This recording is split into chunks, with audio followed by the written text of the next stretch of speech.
And Eskimos will be kicking off to the Toronto Argonauts. Bob Obilovich would like to see his punt return, kick return specialist, Mike Clemens, handle the ball a fair bit tonight. Obi told me that he will also be inserting Clemens into a receiving position. Joe Farragelli indicated that he has instructed Jerry Corrick to try and kick the ball away from Clemens if possible.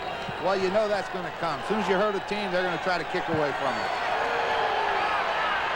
This one is kicked to the sidelines, and that is certainly kicked away from Clemens. It goes out of bounds, and the Eskimos will be asked to perform that kickoff chore again.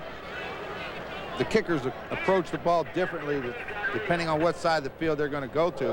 When Clemens switched sides, he has to change his approach, and you'll get this out of bounds a lot when they try that.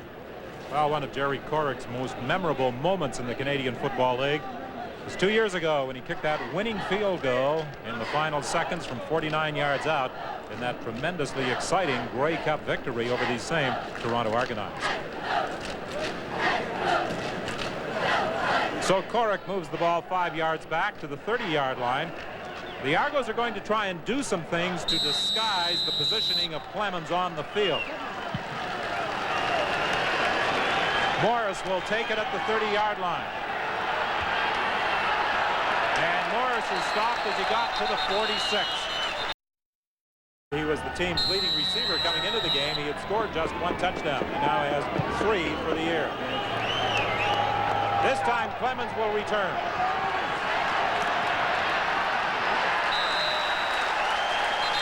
Larry Ruck makes the tackle up at the 28-yard line. A 24-yard line, correct that. A 22-yard run back by Clemens. Very aggressive and intimidating presence. The Eskimos in trouble with that time clock as Jerry Corrick was still on the bench, and they lined up in punt formation, but he is going to get it away in time. Penalty flags fly. Illegal substitution almost certainly will be charged. This is Clemens. Good coverage provided by the Eskimos. It was Larry Ruck who made the tackle. The 4 receivers down, try to get the defensive secondary to give off ground. Then they just leak the backs out. In that case, as you say, to Taylor. But Barry's looking at the quarterback. When he releases the ball, bang, he gets there real fast. Mike Clemens is nicknamed Pinball. Perhaps you'll understand why on this return.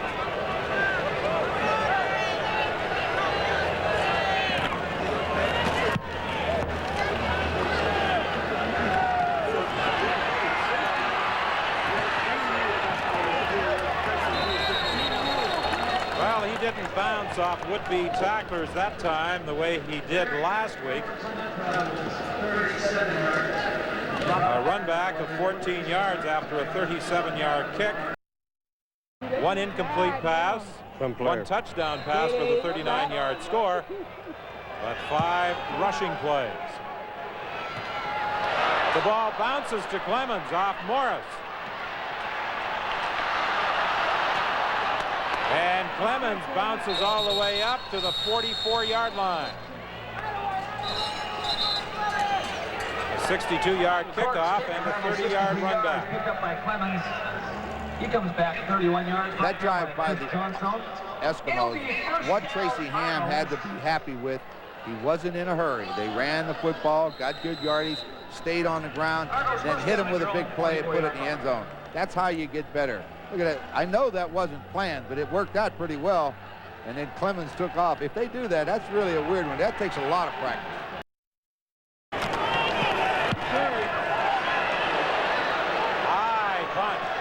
Clemens will field it. Any room for him? He doesn't need much of an opening. And none is provided by the Eskimos with excellent downfield coverage. You're watching Foster's CFL on CBC. That's a lot of respect for the Toronto Argonaut defense because, you know, 3rd and 1, a lot of teams figure you should get it when you get up around midfield. But they're going to kick it away. Corrick with a low driving kick that is taken by Clemens. He isn't getting the kick return opportunities in this game that he had a week ago. You're watching Foster's CFL on CBC, live from Commonwealth Stadium. Brazley ranks 4th in the Argo list of leading interceptors during their career. Jim Roundtree at 41, Dick Thornton 29, Marv Luster 24. He and Brazley tied. This ball bounces to Clemens. And he gets it back to the Eskimo 50-yard line.